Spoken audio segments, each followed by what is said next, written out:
Hello and welcome to Game Boy Color Classics. In this installment, the game is 1942, released by Capcom in 1999. This Game Boy Color version of the game is ported from the NES version, and is actually really faithful to the arcade original. 1942 was originally released in 1984 and was Capcom's fourth game after Vulgus, Sun Sun, and Pirate Ship Higemaru.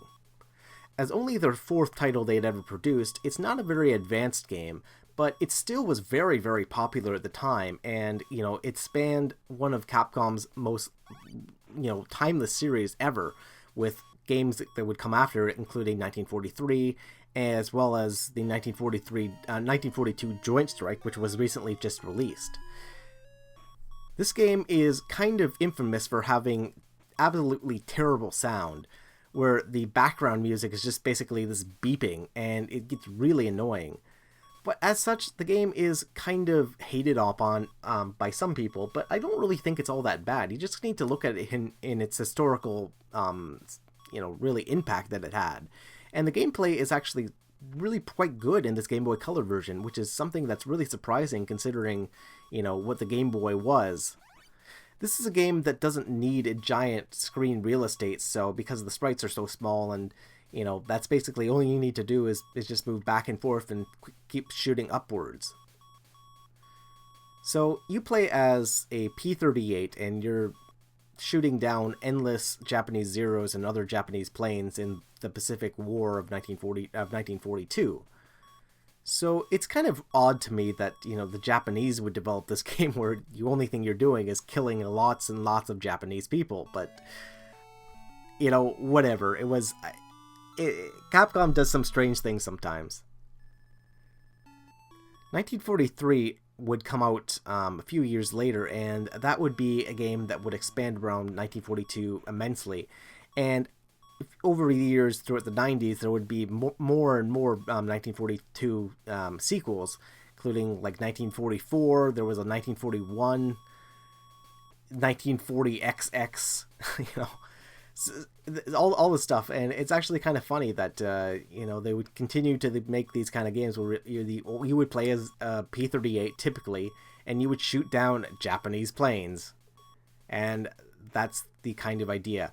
And the game's premise is kind of hilarious too. It's like you are a single P-38 and you shoot down basically hundreds of Japanese planes on your standalone quest to get from probably, Midway to Tokyo.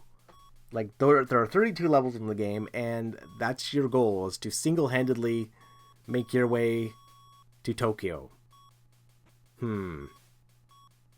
Pretty sure that the war wasn't really fought like that. So 1942 has a simple power-up system where you can destroy 4 of these red planes, and then you get a power-up icon. The power-up icon simply changes your shots from firing 2 shots to firing 4 shots. It doesn't make them more powerful, it just makes them wider spread, so you don't have to worry about missing as much.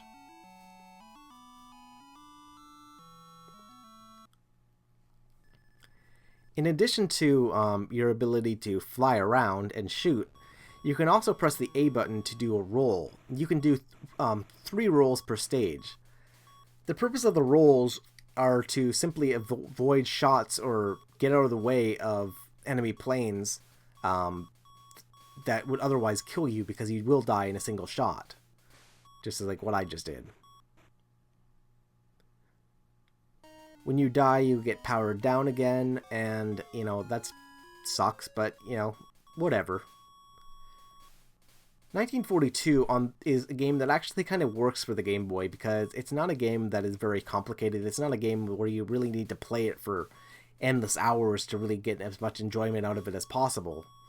It's a game that you can just pick up and play for a few minutes and then put down, and that's, the best things about Game Boy games, where you could do that.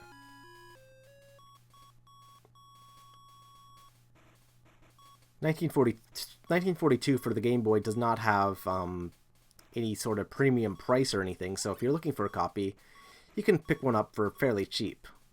This is the other power-up in the game, which would allow you to get 2 wingmen And yeah, so I guess World War II was won by 3 planes and not just one? Whatever, it still doesn't make much sense. And your wingmen can be destroyed, so you have to be careful, you know, to make sure that they don't collide with any enemy planes or enemy fire doesn't hit them. It's kind of like if the options in Gradius could be killed. You know, it would kind of suck. But at least it was something, and you know, this was a year before Gradius was released, so at the time, it was something kind of special. Well, anyway, guys, thanks for watching. If you have any questions about 1942 for the original Game Boy Color, feel free to leave those in the comment section down below, and be sure to hit the like button, because hitting a like button helps support my channel, lets me know that you guys want to see more videos like this. So until next time, guys, take care.